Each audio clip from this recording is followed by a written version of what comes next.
today's video is going to be a little different. It'll probably be way longer than my usual videos, and that is because I'm going to do it kind of like a live style video. And that's because I want to show you guys how I set up a watercolor palette, because I got a new one. I got some new paints from Christmas, and yeah, we're just gonna see how this goes. It could be horribly bad, but never know till you try, right? Let's get it. All right, so first of all, I know you guys can see the legs of my tripod, so just forget about it. And let me show you guys what I was working with before. So I had these. These are awesome old dental trays, actually, that I got from my dad. These are from like the 80s or something, and they're like porcelain glass. Really awesome for mixing. I'll probably still use these off to the side because they're big areas, but this is the main thing. This is like the palette that I've been using at home, and it's got a bunch of old paints in it, but I had it organized by primaries, and then up here I have some like more specialty colors that I kind of mix in on occasion, and then other ones I was trying out here. But I just didn't like this palette very much. It's plastic, and it's kind of a cheap, crappy plastic, honestly. So it was really hard to mix in these. I didn't really use them that much. And the wells are kind of just a weird shape. So also it's just kind of big for like how much I'm actually using. Like these I only use to grab the paint. I can't really mix anything in there. I don't know, it's a lot of wasted space. So that's why we're moving on to a different one. That's why I got this bad boy off Amazon. It was like 10 bucks, which is sweet. It's also plastic, but for some reason it feels like not quite as crappy as that plastic. I don't know, I could be making it up, honestly. But it's not as big, right? But it still has huge areas to mix, and only a couple huge areas. And I'll talk about that more later too. But this is exactly what I was looking for, because it's got plenty of wells. I'm not even gonna use all these. And yeah, should be pretty sweet. All right, so let's talk about the colors. For Christmas, I got some new Daniel Smith paints from my little brother and little sister. Shout out you guys. And I had been collecting some of them already as well. And this is what I want to build this palette from, because we're not going to use all these. We're going to have to pick a few of them to be like the most versatile possible. But yeah, I really like this brand. It's kind of cute and stuff. So yeah, we're going to try and make it work. All right, first things first, y'all remember your primary colors. We got blue, red, yellow. This is what I grabbed because, little art lesson here. There are warm colors and there are cool colors, but there are also warm and cool versions of, you know, every kind of class of colors. For example, blue. Let's just look at the blue ones for a sec. So blue, I got 3 different ones here that I want to put in the palette, because some of them are warmer, some of them are cooler. So this is the warmest one. This is French Ultramarine. So this will tend to go a little bit more purpley, a little bit more to the red side. That's why it's warmer. Compared to this one, you can even tell just from the little like colors at the top, right? Like this is a little bit more green than this one. This is the phthalo, I don't know how to say this, bro. Phthalo blue, I think. And then there's also this cobalt blue that I have like in between. It's kind of just a neutral, like your sky blue, like this is just blue. So it's really good when you're setting up your palette to have at least one warm and one cool of each of your primaries, so that you can get the most different kinds of mixes possible when you like put them in here, right? So that's why I picked these blues. I think we're gonna use those, rock with that. Then we got the reds. This is where I'm lacking a little bit with what I have from Daniel Smith, because as you can see, this one looks a little orange, but it can kind of pass off as more like a brick red. But same thing, we got a cool red right here, alizarin crimson. It's more of a cool red. It'll tend to feel more like deep and purpley. But then we have this one that obviously kind of skews kind of orange, Quinacridone Sienna. So those are gonna be our two reds. I don't even use red that much, to be honest. So this should get the job done. If I were to be buying these paints, like, I would probably pick a different one instead of this. I would pick a more like classic red, something like Scarlet, or I think I have some over here. Something like a cadmium red. Yeah, I don't want to dig through my other paints to find another red, but whatever. So, you know what I mean, a more red instead of this kind of brownish earthy red. But that works for me anyways, because I'm going to do landscapes. On to the yellows. So here we got Indian Yellow and Quinacridone Deep Gold, if you can see that. Once again, you got more of your cool yellow right here. It's honestly just kind of a classic yellow. Like, if this blue right here that I said, the sky blue, if this blue was a yellow, it would be this yellow pretty much.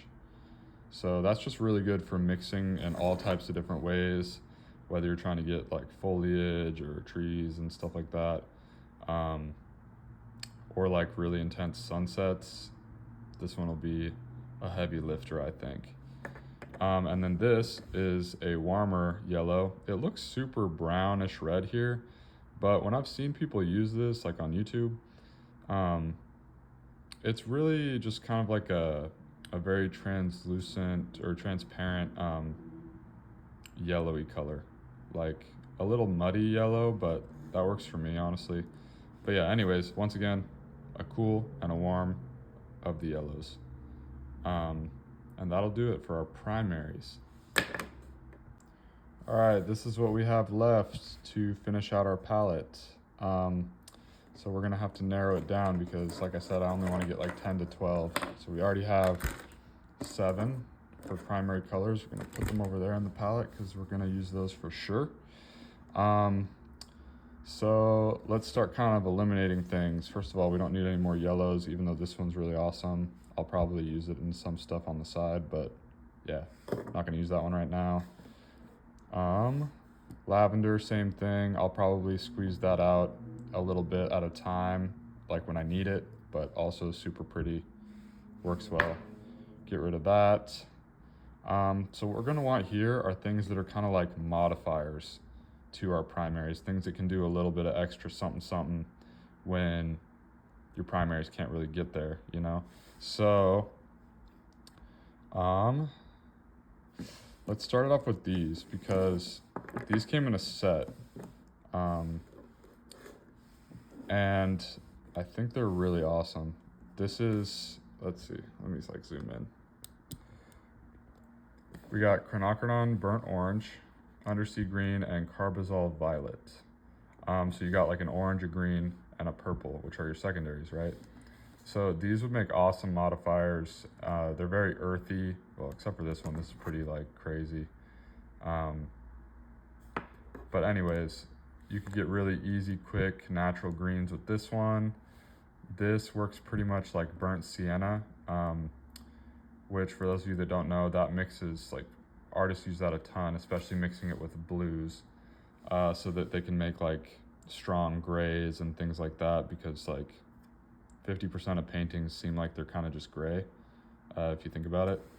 But anyways, I think that these would be pretty versatile, and this would be really good to like add into a lot of the sunset type stuff that I do, to just add a little extra pop. But I think it's going to be super strong, so this tube will probably last the rest of my freaking life, honestly. But yeah, so I'm thinking we're gonna keep these. Let's put those in the maybe probably section. So now we're at 10 with just that. These down here, this is Indigo, Pearland Violet, Moon Glow, and this is like a Phthalo Green. So I don't really need greens that much because I can mix them from the primaries. Plus I have this if I like need to do a fast green, that's fine. So we're gonna get rid of that one. Moon Glow, let's look at these at the same time then, because Moon Glow is like from what I understand, kind of a dark, like almost a black, but it's more bluish. Kind of like a Payne's gray. And then I already have neutral tint. And then indigo, same thing. It's just like a super dark color. And Pearland Violet, I already have kind of a purple going on over here, so we don't really need those.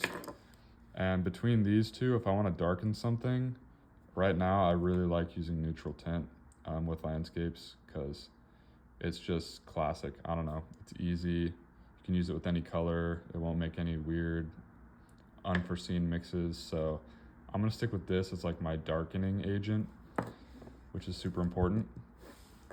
And then the last two here, we got raw sienna and sap green. Both super awesome. Like I said, I don't think I need any more greens, so let's get rid of that. But raw sienna, this I use all the time. This is really good for mixing with blues as well. It just like chills out any color you need, right? Whereas like this would kind of pump everything up and make it a little crazy. This is like the opposite of that. This is just gonna make everything a little bit more muted and relaxed. It's also kind of a cool brown. Super useful, so I'm gonna keep this.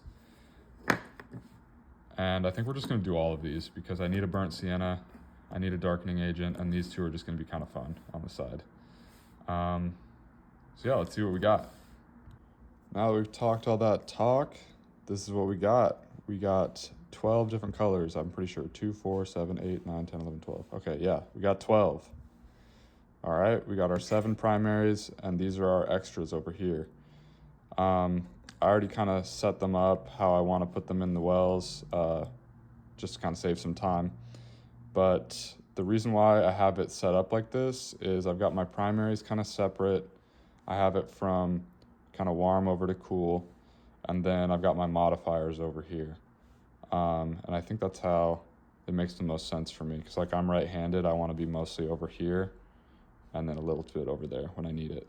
I think that'll work. We'll see. This is kind of my first time setting this up logically. So yeah, hopefully you guys liked this video. I'll make another one of me actually putting the paints in here, and we'll probably talk a little bit more about, you know, all this art stuff. But thanks for watching, guys. It's been fun doing this with y'all. Let me know if you like these kind of videos, or if it's too long, or just give me all the feedback you can, honestly, because I'm new at this. I'm not the best at social media, so yeah, any feedback is much appreciated. Thank y'all. Have a good one. Peace, blessings.